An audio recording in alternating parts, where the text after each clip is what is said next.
Hello.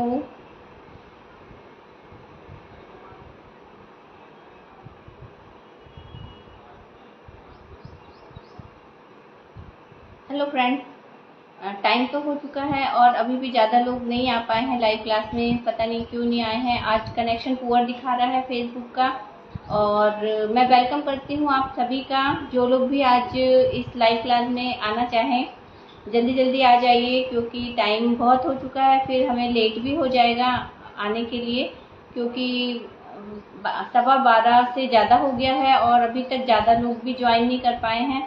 तो मैं welcome करती हूँ जो भी आप आए हैं मेरी क्लास में। आप अपना नाम बताएंगे, कौन आए हैं?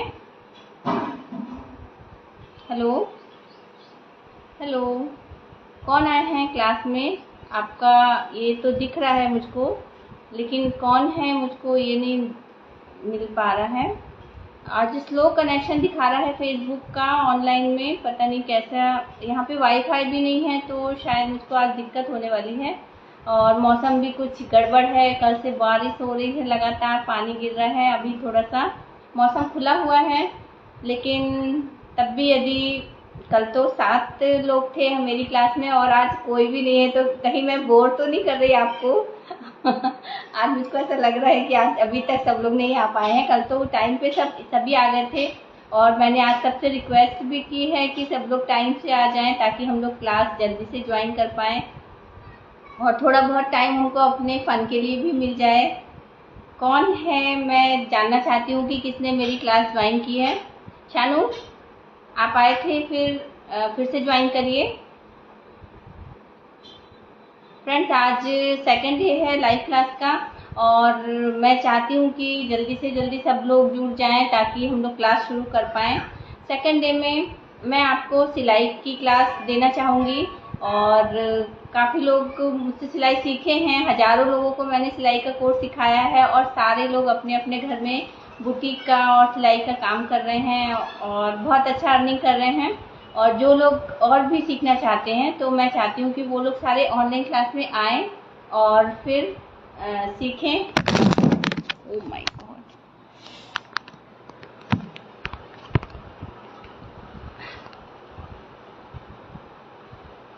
पता नहीं कैसे हवा तेज आ रही है तो मोबाइल ही गिर जा रहा है।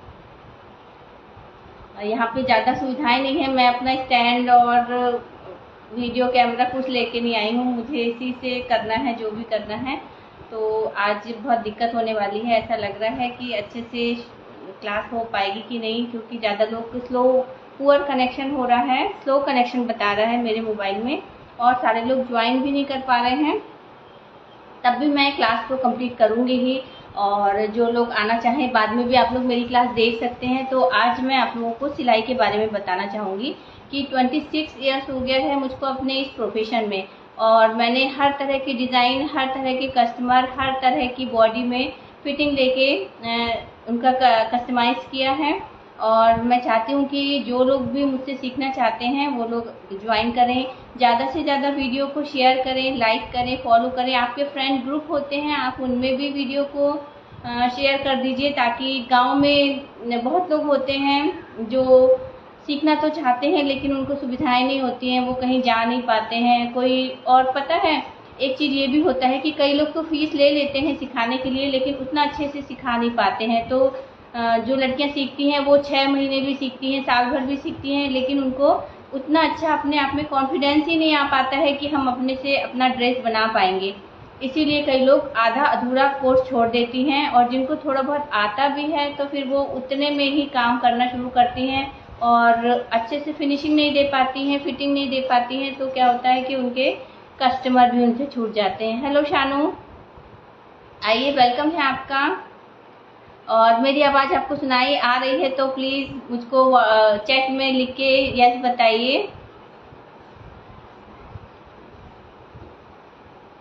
कल तो बहुत लोग आ गए थे, आज पुअर कनेक्शन बता रहा है मोबाइल में, तो शायद इसीलिए सब लोग ज्वाइन नहीं कर पा रहे हैं।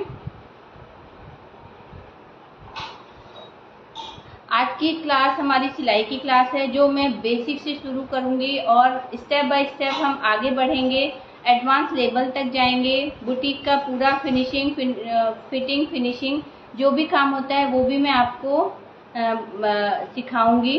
तो सिलाई में तो आप जानते हैं कि हमारा बेसिक से शुरू होता है, जहाँ पे हमें सबसे पहले तो मशीन की जानकारी होना बहुत ज़रूरी है, क्योंकि जब हम सिलाई करते हैं तो सबसे ज़्यादा हमारा जो मेन टूल्स होता है वो मशीन होता है। अगर आपकी मशीन अच्छी है तो आप सिलाई अच्छे से कर पाते हैं, और यदि हम सारा तैयारी करके बैठ जाते हैं और मशीन में काम करते हैं और मशीन ही नहीं सही से चलती है, तो क्या होता है, हमारा काम करने में मन ही नहीं लगता है और फिर धीरे धीरे लगता है कि छोड़ो, नहीं करना है। तो इसीलिए आपको क्या करना है कि सबसे पहले मशीन की जानकारी लेना है कि मशीन के जो टूल्स होते हैं जो उसमें हम काम करते हैं, तो प्रेशर फुट होता है, बाबिन होता है, बाबिन केस होता है, और जो रिंग होता है जिसके अंदर से धागा निकलता है उसकी सेटिंग हमें बराबर आनी चाहिए। जो हमारा हैंडल होता है, नीचे का पायदान होता है, इन सब चीज़ों को आपको सबसे पहले मशीन की जानकारी लेनी बहुत ज़रूरी है, क्योंकि यदि मशीन अच्छी चलती है ना तो हमसे काम करना अच्छे से बनता है। इसके बाद क्या होता है कि हमको टूल्स, मशीन के सिलाई के लिए जो टूल्स चाहिए वो आपको सारे टूल्स रखना ज़रूरी है, क्योंकि जब भी हम काम करना शुरू करते हैं और यदि उनमें से एक चीज़ भी हमारे पास कम होती है तो क्या होता है कि हम काम नहीं कर पाते हैं। तो सबसे पहले हेलो रक्षा, हाय भूमि, वेलकम है आप सभी का मेरी इस क्लास में। आप आइए, आज फर्स्ट डे है, कल हमारा आज सेकंड डे है, कल हमारा फर्स्ट डे था जिसमें मैंने पार्लर की जानकारी दी थी। आज हमारा सेकंड डे है, तो आज मैं आपको सिलाई की जानकारी दे रही हूँ, क्योंकि मेरे दोनों क्लास अल्टरनेट डेज में चलेंगी। एक दिन हमारा पार्लर का क्लास रहेगी और एक दिन हमारी स्टिचिंग की क्लास रहेगी। तो आज हमारी स्टिचिंग की क्लास है, जिसमें कि मैं आपको थोड़ा बहुत जो इंट्रोडक्शन होता है स्टिचिंग का वो पहले दे देती हूँ, उसके बाद हम सिलाई की क्लास शुरू करेंगे। तो इंट्रोडक्शन में बस यही है कि आपको बेसिक जानकारी होना बहुत ज़रूरी है। सबसे पहले आप मशीन की जानकारी लीजिए कि मशीन में किस तरह से धागा डाला जाता है, सुई को किस तरह से धागा ऊपर लाया जाता है, और मशीन का जो प्रेशर फुट होता है वो उसमें कितना दबाव होना चाहिए। उसके बाद बाबिन केस, इनमें जो धागा डलता है उसका जो टेंशन होता है, मतलब टाइटनेस जो होती है धागे की, वो बाबिन केस की और जो हमारी मशीन की रिंग होती है, दोनों की टाइटनेस बराबर होनी चाहिए। अगर ऊपर का धागा लूज, नीचे का धागा टाइट है तो हमारी सिलाई सही से नहीं आएगी, कपड़े में रिंकल्स पड़ेंगे। और अगर नीचे का धागा टाइट है और ऊपर का लूज है तब भी सिलाई अच्छी नहीं आएगी। इसलिए आप कोशिश करिए कि जब भी आप मशीन चलाएं, ऊपर का और नीचे का बाबिन का धागा और जो शटल में जो धागा होता है ऊपर, वो दोनों धागे हमारे का टेंशन बिल्कुल सही होना चाहिए। और इसके अलावा जो कलर कॉम्बिनेशन होता है धागों का, कपड़ों का, ये इस चीज़ का भी आप बहुत ध्यान रखिएगा कि जिस कलर का हम कपड़ा बना रहे हैं हम उसी कलर का धागा उसमें यूज़ करें, ताकि जो हम काम करें तो हमारा काम में फिनिशिंग दिखे। क्योंकि कई बार क्या होता है कि हमारा ड्रेस का कपड़ा अलग है और धागे का कलर अलग है, कई बार नहीं मिल पाता है कलर, तो हम क्या करते हैं, हो गया जल्दी बनाना है तो बना दे, तो उसमें क्या होता है कि फिनिशिंग नहीं आ पाती है। आप कितना भी फिनिशिंग देंगे, अगर धागा मैचिंग नहीं होता है तो कपड़े में वो फिनिशिंग नहीं दिखती है। कपड़े को बनाने के लिए हमारे जो कटिंग के लिए, मशीन सिलाई के लिए जो टूल्स होते हैं वो आप एक डायरी में नोट कर लीजिए, क्योंकि जब हम कटिंग करेंगे और सिलाई करेंगे तो उनमें से यदि आपके पास एक सामान भी नहीं होगा तो आपको काम करने में दिक्कत होगी। तो मैं बोलती जा रही हूँ, आप प्लीज़ नोट डाउन कर लीजिए, अपनी डायरी और पेन साथ में रखा करिए जब भी क्लास हो। तो सबसे पहले आप उसमें लिख लीजिए, हमको चाहिए है सबसे पहले टेप, जो मशीन का टेप होता है, इंच टेप, ये इंच टेप होता है, इसके बिना हमारा काम मशीन का सिलाई का नहीं हो पाएगा। तो इसमें इंच टेप की आपको जानकारी होगी। ये जो बड़े नंबर हैं 1 2 3 4 ये होते हैं इंच वाले नंबर, और इसमें ये जो छोटे नंबर होते हैं, ये जो छोटे नंबर जो यहाँ पे आपको दिख रहे हैं, ये जो छोटे नंबर हैं ये सेंटीमीटर वाले नंबर होते हैं। तो बड़े नंबरों से क्या करते हैं, ये हमारे बॉडी मेजरमेंट के काम आता है, तो हम बड़े नंबरों से ही बॉडी का मेजरमेंट लेते हैं। लेकिन ये छोटे नंबर इसमें क्यों दिए जाते हैं, तो छोटे नंबर इसीलिए दिए जाते हैं कि जब हम कोई मतलब क्लास जब हम करते हैं या सीखते हैं तो हम क्या करते हैं, ड्राफ्टिंग बनाते हैं।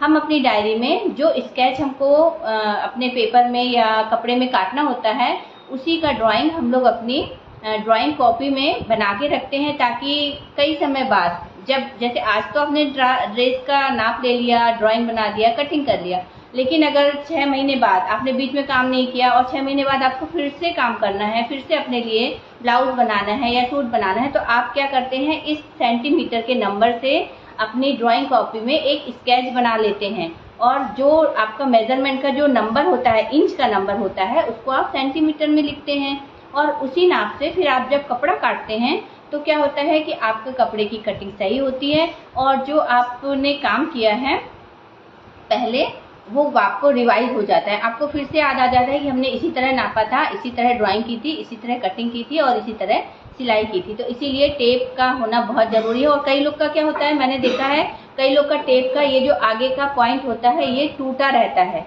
ये टूटा रहता है और उसी से लड़कियां काम कर रही हैं। तो क्या होता है, इससे हमारा आधा इंच कपड़ा कम हो जाता है। जब हम मेजरमेंट लेते हैं तो हमारा ये जो भाग टूट जाता है तो लड़कियां सोचती हो गया टेप तो पूरा सही है, इतना टूटने से क्या होगा, हम आगे बढ़ा के लेंगे। लेकिन जब हम नाप लेते हैं तो ये हम भूल जाते हैं कि हमको इसमें आधा इंच कपड़ा आगे बढ़ाना है और उसमें क्या होता है कि हमारा ये चीज़ कपड़े का नाप छोटा हो जाता है। तो इसीलिए आपको ये ध्यान रखना है कि मेजरमेंट का टेप हमारा सही हो। अगर ये टूट जाता है कहीं से तो कट जाता है तो आप इसको अलग करके नया ले लीजिए, लेकिन उसी टेप से आप कटिंग मत करिए क्योंकि आपका वो मतलब जो नाप है वो आपका डिस्टर्ब हो जाएगा और साइज बनने पे आपका फिटिंग सही नहीं आएगी। इसके बाद कैंची लेनी है आपको। कैंची की जो धार है वो भी बिल्कुल सीधी होनी चाहिए। पुरानी कैंची से कपड़ा काटने से कपड़ा कटता ही नहीं है और उसमें जो रेशे निकल आते हैं तो उसके कारण भी कपड़ा छिन जाता है और उसमें भी बहुत दिक्कत होती है। तो आप कोशिश करिए कि टेप, कैंची, सुई धागा आपको लेना है और पेपर लेना है, अखबार पेपर। जो हम पहले ड्राइंग बनाएंगे वो हम पेपर में बनाएंगे, उसके बाद हम कपड़े में ड्राइंग बनाएंगे और फिर हम सिलेंगे। और जो न्यू है, बिगिनर है, बिल्कुल जिनको कुछ नहीं आता है, तो उनको हम लोग क्या करते हैं, पेपर में ही नाप बनाना बताते हैं, पेपर में ही कटिंग करवाते हैं और पेपर में ही सिलाई कराते हैं।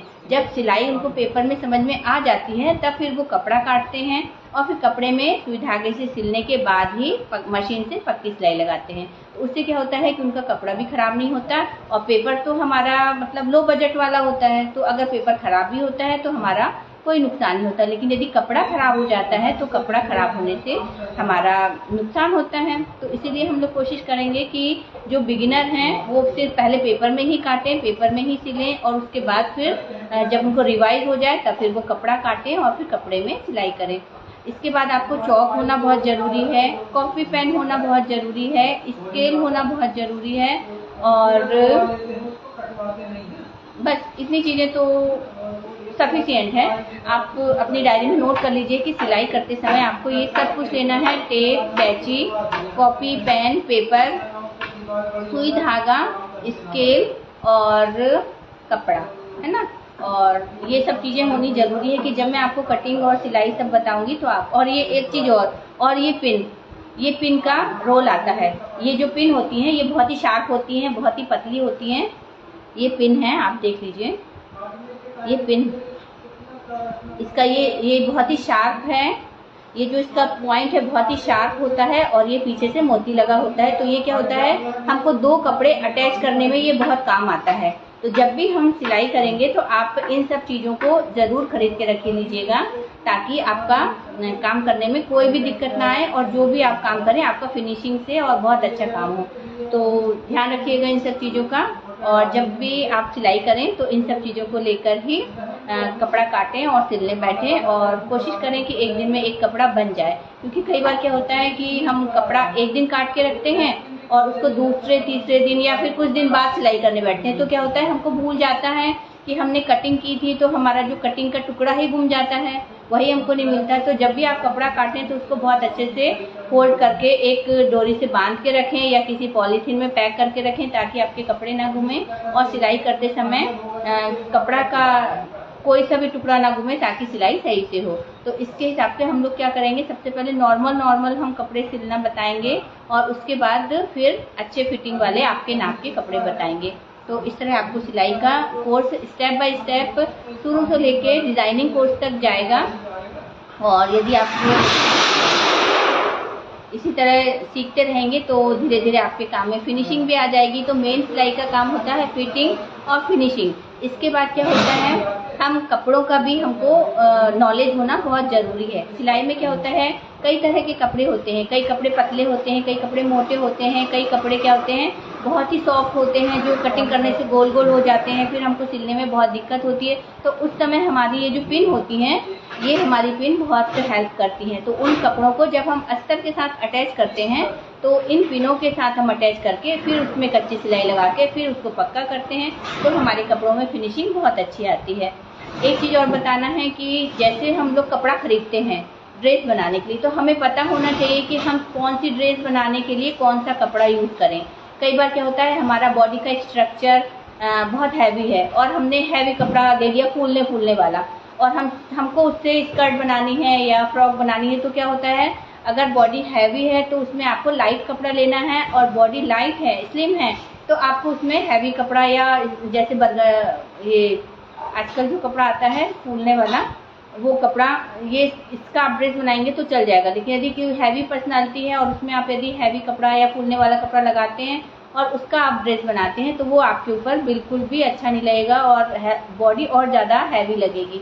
तो इन सब चीज़ों का नॉलेज होना बहुत ज़रूरी है। कलर कॉम्बिनेशन का, कि कौन सा कलर कौन सी स्किन पे जाएगा, हमारी हाइट कैसी है, हमारी बॉडी का मेजरमेंट कैसे हमको लेना है, ये सब चीज़ें भी हम आपको बताएंगे, ताकि कलर कॉम्बिनेशन से जो हमारा होता है इन्हेंस होती है, बॉडी इन्हेंस होती है, और जो भी हम कलर पहनते हैं तो उससे हमारा हाईलाइट होता है कि हमने जो पहना है वो हमारे ऊपर अच्छा लगना चाहिए, बॉडी हमारी स्मार्ट दिखनी चाहिए। तो जैसे दुबले लोग, छोटे लोग होते हैं तो उनको क्या हम लोग सजेस्ट करते हैं कि आप स्ट्रेट कुर्ता पहनिए, लॉन्ग कुर्ता पहनिए, तो आपकी हाइट ज़्यादा दिखनी चाहिए। या फिर छोटा टॉप पहन रहे हैं तो फुल वाला लेगिंग्स अपर वेस्ट वाला पहनिए ताकि आपका बॉडी लंबी दिखे, है ना। और जो लोग हैवी होते हैं तो उनको हम लोग चाहते हैं कि ढीले, बहुत ज़्यादा ढीले कपड़े ना पहने, हल्का सा लूज ही रखें ताकि उनकी बॉडी टाइट ना लगे, लेकिन तब भी बहुत ज़्यादा ढीले ना पहने कपड़े, और सही से फिटिंग से पहने ताकि उनकी बॉडी थोड़ी स्लिम लगे।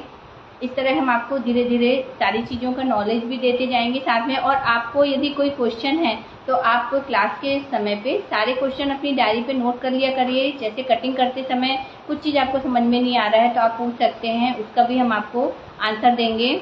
और इसी तरह से काम करते रहेंगे तो धीरे धीरे आपको सब कुछ आने लगेगा। और जो लोगों को थोड़ा बहुत आता है तो वो लोग यदि क्लास ज्वाइन करते हैं तो उनका परफेक्शन और अच्छा हो जाएगा। कहीं उनको डाउट था, कहीं उनकी फिटिंग सही से नहीं आ रही थी, कहीं कटिंग सही नहीं आ रही थी, तो क्या होता है, अगर हम हमेशा सीखते रहते हैं, और ये चीज़ आप हमेशा ध्यान रखिए कि सीखते रहने से ही आपका अपग्रेड होता है। यदि आपने आज थोड़ा सा सीख लिया और छोड़ दिया और वही आप काम कर रहे हैं तो क्या होता है, टेक्नोलॉजी जो है वो इतनी जल्दी चेंज हो रही है कि अगर हम नया नहीं सीखेंगे तो हम पीछे रह जाएंगे। इसीलिए हमको क्या करना है कि सब कुछ धीरे समय के साथ बदलते जाना है, सब कुछ सीखते जाना है और सब कुछ एक्सेप्ट करना है। जनरेशन गैप नहीं होना चाहिए और नई टेक्नोलॉजी को सीख के उसको अपने ऊपर इम्प्लीमेंट करना है और उसके साथ ही काम करते हुए आगे बढ़ना है। आजकल तो इतना अच्छा यूट्यूब में सब कुछ दिखाया जाता है, कटिंग दिखाई जाती है, स्टिचिंग दिखाई जाती है, लेकिन क्या होता है,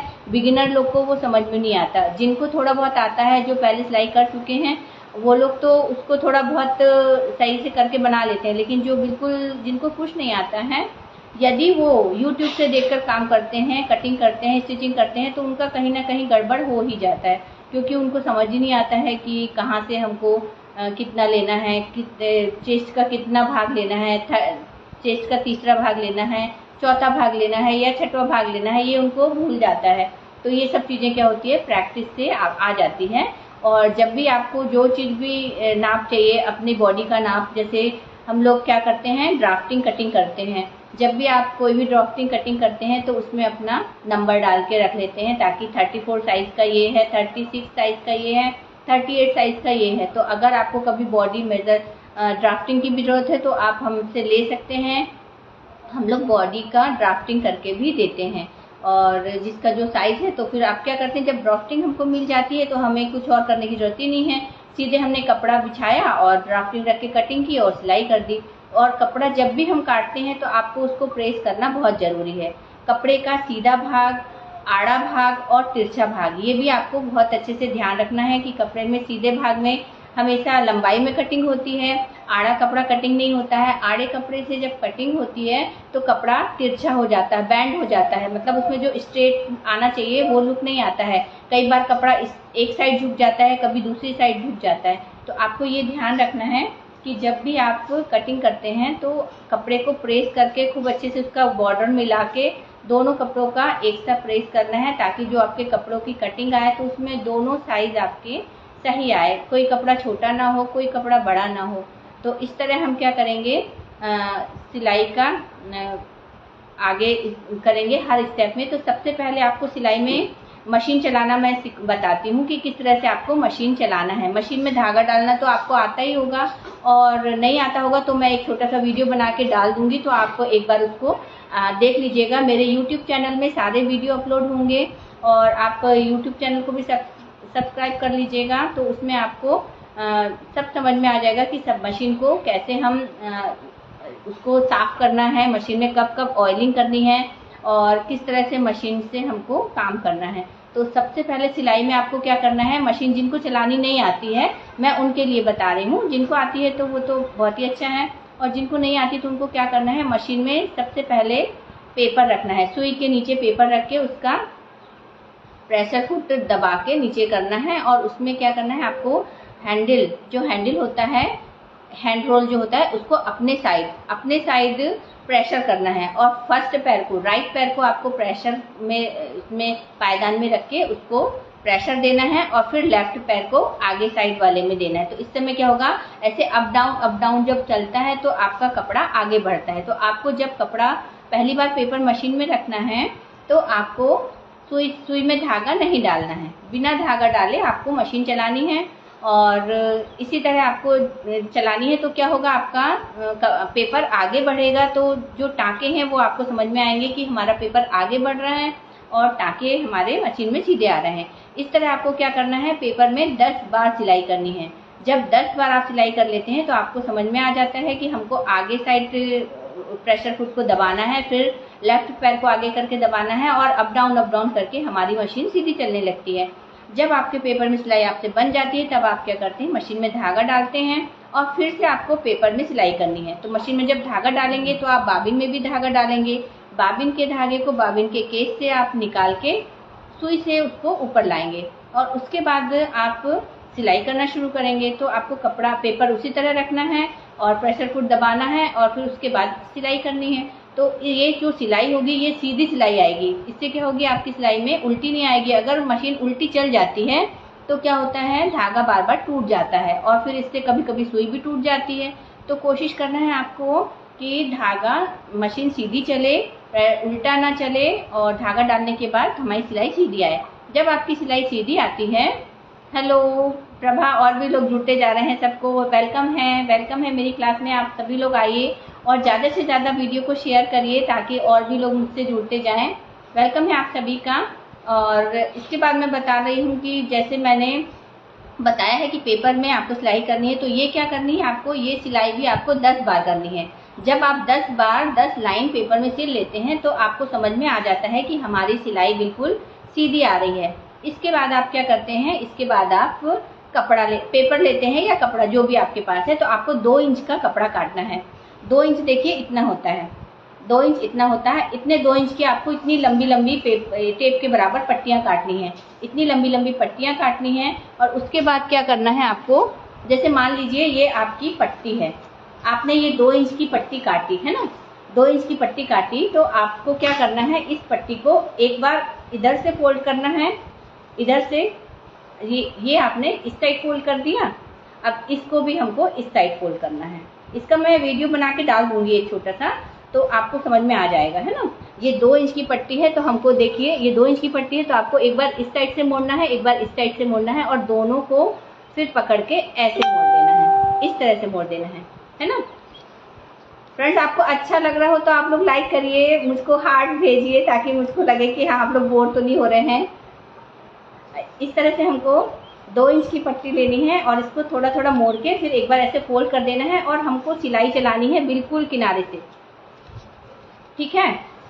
देखिए इस तरह से ये जो हमने पट्टी करी, तो हमको सिलाई बिल्कुल इधर इस किनारे से लेके ऐसे सीधी सिलाई चलानी है। और इस साइड जब ये सिलाई सीधी पूरी हो जाएगी फिर हमको इस साइड से भी सिलाई चलानी है। तो हम क्या करेंगे, इस साइड से सिलाई चलाएंगे, फिर इस साइड से सिलाई चलाएंगे और हमारा जो गैप होगा तो वो बिल्कुल एक सा होना चाहिए, सिलाई टेढ़ी मेढ़ी नहीं होनी चाहिए। और इस तरह से हम क्या करेंगे, सीधी सिलाई लगाते हुए ये हमारे क्या बन जाएगा, इस तरह बनाते हुए हमारे पास नाड़ा बन जाएगा। ये हमारे सलवार में और पेटीकोट में डालने के काम आता है। ठीक है, तो ये हमारा जो नाड़ा बन जाएगा, तो इस तरह से आपको 10 नाड़े बनाने हैं। ठीक है, 10 नाड़े जब तक नहीं बनेंगे तब तक आपकी सिलाई सीधी आ ही नहीं सकती। और इसके बाद आपको क्या करना है, आपको इतना बड़ा चौड़ा पेपर लेना है। ठीक है, इतना चौड़ा कपड़ा लेना है। मान लीजिए कपड़े को आप 2 परत भी कर सकते हैं, 3 परत भी, थोड़ा मोटा होना चाहिए। या हम लोग तो बकरम लगाते हैं ताकि कपड़ा कड़ा हो जाए तो हमको सिलने में आसानी हो। तो आपको क्या करना है, जब इतना 2 इंच का कपड़ा लेना है तो आपको इसमें ऐसे राउंड राउंड सिलाई करनी है, ऐसे राउंड राउंड सिलाई करनी है। ठीक है, समझ में आ रहा है आपको? बताइए, समझ में आ रहा है तो हार्ट भेजिए, लाइक करिए, कुछ लिख के भेजिए कि हाँ अच्छा लग रहा है, समझ में आ रहा है। देखिए इस तरह से ऐसे राउंड राउंड सिलाई करनी है। और ये सिलाई आपको, ये भी आपको 5 बार या 10 बार करनी है प्रैक्टिस। जितना आप प्रैक्टिस करेंगे इस तरह से आपकी सिलाई में फिनिशिंग आएगी। क्योंकि जब हम कपड़ा सिलेंगे तब हमको क्या होगा, कपड़े में खोलना, बार बार खोलना नहीं है। अगर कपड़ा सिलाई होने के बाद खुलता है तो लूज हो जाता है, उसके टाँके लूज हो जाते हैं और कपड़े की फिनिशिंग खराब होती है। तो जितनी प्रैक्टिस करनी है आपको पहले ही करनी है, बाद के लिए प्रैक्टिस नहीं रहेगी, बाद में सिर्फ परफेक्शन दिखना चाहिए। तो सबसे पहले आपको इस तरह से राउंड राउंड राउंड राउंड सिलाई करनी है। और ये सिलाई करने से क्या होता है, ये भी आपके बहुत काम आती है। क्योंकि जब हम सलवार का मोहरी बनाते हैं, जब हम सलवार की मोहरी बनाते हैं तो हमको ये सिलाई हमारे मोहरी के लिए काम आती है। तो ये बड़ा राउंड, छोटा राउंड, इसके बाद ये ऐसे क्रॉस भी बनता है। देखिए ऐसे क्रॉस भी आपको बनाना है, इस तरह से ऐसे क्रॉस बनाना है, फिर इसको इस तरह से लेके जाना है, तो ये भी क्रॉस बनते हैं।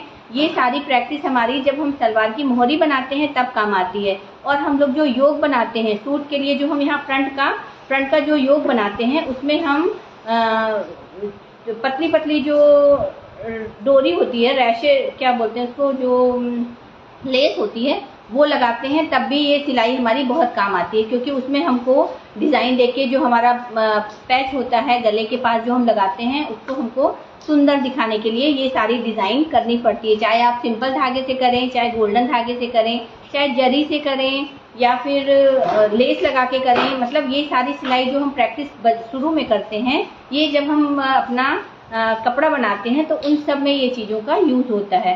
तो इसीलिए मैं आप लोग को कहना चाहती हूँ कि आप इन सब चीज़ों की बहुत अच्छे से प्रैक्टिस करिए। और उसके बाद मैं आपको एक चीज़ और बताना चाहती हूँ, एक पेपर चाहिए था।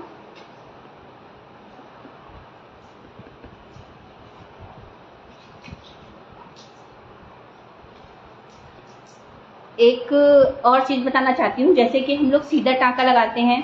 सीधा टाँका जो सुई से हमारा अल्टरनेट होता है, एक सीधा टाँका, एक बैक कॉम्बिंग टाँका। बैक कॉम्बिंग टाँका क्या होता है? बैक कॉम्बिंग टाँका वो होता है जब हमारे पास पहले के ज़माने में मशीन नहीं होती थी, तब हम क्या करते थे, जो सिलाई करते थे उसको सुई से ही पक्का टाँका लगाते थे, उसको बैक कॉम्बिंग बोलते हैं। और वो पक्का टाँका कहलाता है। उस टाँके को सिल के आप अपनी ड्रेस बना सकते हैं। अगर आपके पास मशीन नहीं है तब भी उस टाँके से आप यदि सिलाई करेंगे तो आपका कपड़ा खुलेगा नहीं, तो उसको बैक कॉम्बिंग कहते हैं। वो भी मैं आपको सुई से करके कल बताऊंगी कैसे किया जाता है। उसके बाद तुरपाई करना तो आप लोग से आता ही होगा, और नहीं आता है तो जो मैं वीडियो में छोटा छोटा बना के डालूंगी उसको आप एक बार देख के और प्रैक्टिस कर लेना। क्योंकि जब कपड़े में फिनिशिंग करनी होती है तब हमको तुरपाई करने की ज़रूरत पड़ती है। सूट के गले में, ब्लाउज के गले में, आस्तीन में, कमर में, ये सब में ज़रूरी होता है तुरपाई करना, जिससे कपड़ों में फिनिशिंग आती है। उसको हेमिंग भी बोलते हैं। और इसके बाद आपको मैं एक चीज़ और, हुक लगाना, बटन का आई बनाना। बटन का आई बनाना इस तरह से, जब भी आप बटन का आई बनाते हैं, तो मेरे पास बटन नहीं था तो मैं ये आपके लिए ढूंढ के निकाली हूँ। क्योंकि यहाँ पे मेरे पास ज़्यादा सामान नहीं है, सारा सामान मेरा सतना में ही है। ये राउंड है, ये बटन जैसा ही दिख रहा है। तो इसमें आपको जब भी बटन का आप आई बनाते हैं तो आपको क्या करना है, एक निशान इस साइड लगाना है और एक निशान इस साइड लगाना है। ठीक है, देखिए एक निशान आपको इस साइड लगाना है, एक निशान इस साइड लगाना है, तो ये आपके बटन का नाप हो जाता है। ये आपके बटन का नाप हो जाता है, ये बटन का नाप हो जाता है। आप देख लीजिए, आपको निशान दिख रहा है। ये दोनों निशान हो जाता है और इसके बाद हम इसमें एक आड़ी लाइन खींचते हैं, एक आड़ी लाइन खींचते हैं। ठीक है, देखिए एक निशान ये लगाया था, एक निशान ये लगाया था और ये दो निशान हो गए और बीच से हमने जो आड़ी लाइन खींची। तो अब हम क्या करेंगे, सिलाई इस तरफ भी करेंगे और लाइन के इस साइड भी और लाइन के इस साइड भी। और जब हम लाइन के इस साइड दोनों साइड सिलाई करेंगे तो बीच में एक डोरी डालेंगे, पतला सा धागा आपके पास यदि डोरी पतली सी डोरी नहीं है तो आप क्या करेंगे, किसी भी धागे को 4 परत करके, 4 या 6 परत करके आप इस साइड और इस साइड डालेंगे और उसमें सिर्फ ऊपर से सिलाई, मतलब उसको सिर्फ ऐसे लॉक करना है, जैसे हम आई बनाते हैं वैसे करना है। तो वो हमारा क्या होगा, बटन का आई बन जाएगा। ये सब छोटा छोटा मैं आपको वीडियो बना के डाल दूंगी, आप उसमें देख लीजिएगा और YouTube चैनल को सब्सक्राइब कर दीजिएगा, फॉलो शेयर सब कर दीजिएगा, ताकि आपके साथ जो भी आपके गांव में भी कई लोग होंगे जो सीखना चाहते हैं लेकिन सीख नहीं पाते हैं, वहाँ तक नहीं पहुँच पाते हैं। तो मेरी कोशिश है कि ज़्यादा से ज़्यादा लोगों को मैं सिखा पाऊँ और कुछ उनका जो ब्लेसिंग है वो मुझको मिल पाए। और आप लोग भी ये सब सीख लीजिए। ये कुछ लोगों को तो ये सब चीज़ें आती भी होंगी और यदि नहीं आती हैं तो ये उनका एक रिवीजन हो जाएगा, ताकि जब भी दोबारा वो काम करें तो उनका काम फिनिशिंग से हो और किसी प्रकार की उनको कोई प्रॉब्लम ना आए। और यदि आपको कोई डाउट होता है तो आप मुझसे पूछ सकते हैं, मैं आपके सारे डाउट क्लियर कर दूंगी। उसके बाद जो हुक का आई बनता है, हुक का आई तो आजकल जैसे रेडीमेड आने लगा है, स्टील वाला भी आने लगा है और प्लास्टिक के भी आते हैं।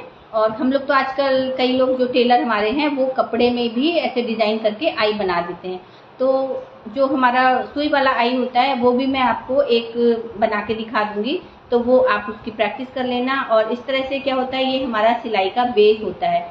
ये बेस आना बहुत ज़रूरी है। जब भी हम सिलाई करते हैं तो हमको कच्चा टाका, पक्का टाका, हेमिंग, तुरपाई, उसके बाद बटन का आई बनाना, बटन लगाना, हुक लगाना, हुक का आई बनाना, ये चीज़ें हमारी बेसिक कहलाती हैं। और मशीन की जानकारी जो मैंने आपको दी है, मशीन की बेसिक जानकारी होना बहुत ज़रूरी है। कब आपको मशीन की सफाई करनी है, कब मशीन में तेल डालना है और कब मशीन में को किस तरह से सेफ। इस समय बारिश का समय है तो बारिश में क्या होता है, मशीनों में अगर आप ऑयलिंग नहीं करेंगे तो उसमें अंदर के पार्ट्स में जंग लग जाता है। तो इससे क्या होता है, मशीन टाइट हो जाती है, सही से नहीं चलती है, तो हमारे कपड़े सिलने में हमको दिक्कत आती है। तो इसीलिए इस समय तो आपको मशीन में तेल डालना बहुत ज़रूरी है। जब भी आप काम करके फ्री होते हैं, जैसे आपने दिन में सिलाई की, अब आपको सिलाई नहीं करनी है, तो आपको क्या करना है, मशीन के जितने भी जो पॉइंट होते हैं उनमें सब में ऑयलिंग करनी है। अंदर के जहाँ बाबिन केस हम लगाते हैं वहाँ आपको ऑयलिंग करनी है।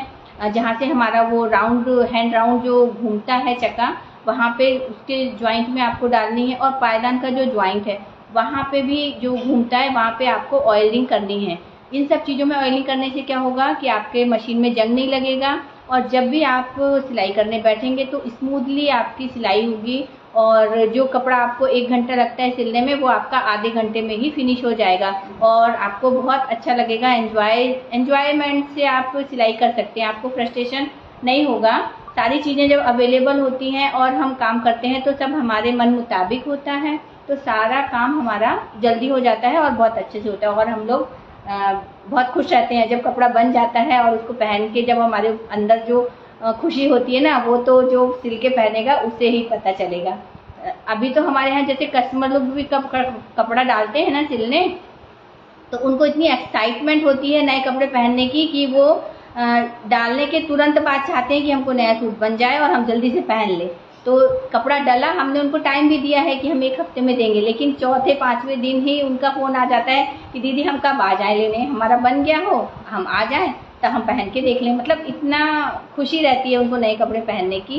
तो जिनको तो सिलना आता है तो उनकी तो खुशी और भी दुगनी है, क्योंकि उनको तो एक ही दिन में कपड़ा बना के तैयार कर लेना है। आज उन्होंने कपड़ा खरीदा और पता चला कल आज रात में बना लिया 2 घंटे में और कल उन्होंने पहन भी लिया। तो ये एक बहुत ही अच्छा प्लस पॉइंट होता है और एक बहुत अच्छी चीज़ है सिलाई सीखना। मैं चाहती हूँ कि हर लेडीज़, हर लड़की सिलाई और पार्लर का कोर्स करे ताकि वो इंडिपेंडेंट रहे, सेल्फ इंडिपेंडेंट बन जाए और अपने परिवार में भी यदि वो बिजनेस करती है, इन सब चीज़ों को आगे लेकर जाती है, अपना पार्लर बुटीक खोलती है, तो अपने परिवार में भी सहयोग करे, अपने बच्चों के लिए, अपने लिए सेल्फ डिपेंड रहे। तो कैसी लगी आपको क्लास, आपको मुझको बताइएगा। और जो लोगों ने भी क्लास ज्वाइन किया है, आप लोग को थैंक यू सो मच।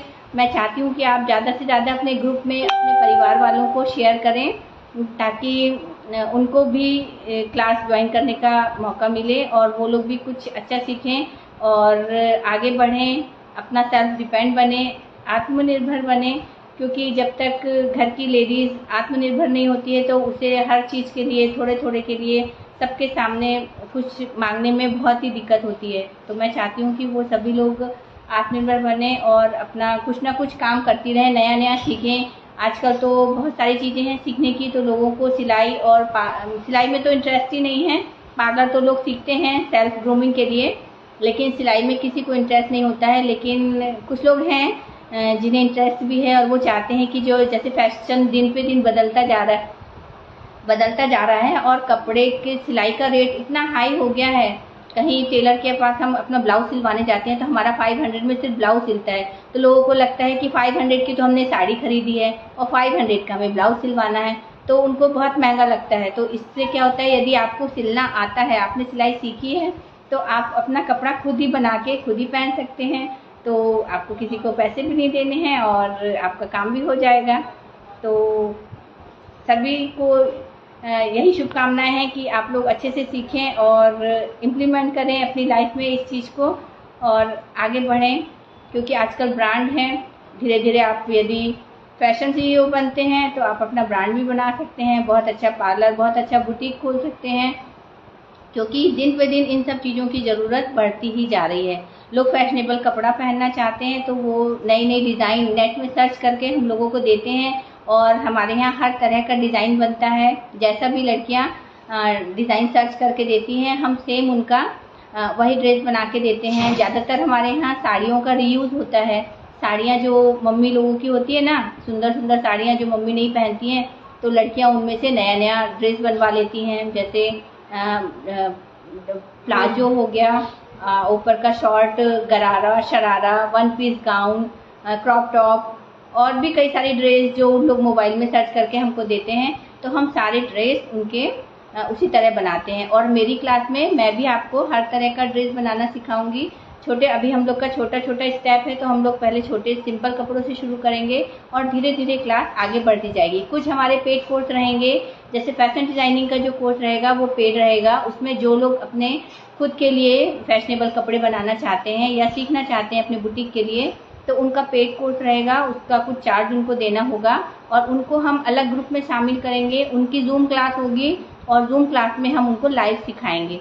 तो ठीक है, आप लोग को अभी डेमो क्लास में आप सीखिए जैसा भी मैं सिखा रही हूँ और आप जितना सीख पा रहे हैं। और यदि आपको आगे भी कुछ अच्छा सीखने का है तो आप मुझे कमेंट करिएगा, DM करिएगा, ताकि मैं आपको अच्छे अच्छे डिज़ाइन भी सिखा पाऊँ और आप सीख पाएँ बहुत अच्छे से और बढ़िया नए नए कपड़े पहन के तैयार होके, सुंदर होके, बढ़िया अपना अपना सब लोग प्रेजेंटेशन दें।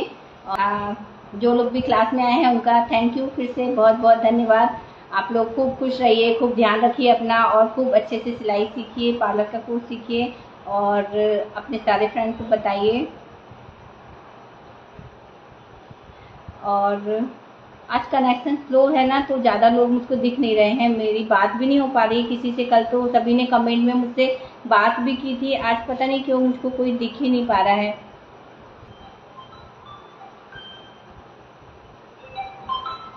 बाय।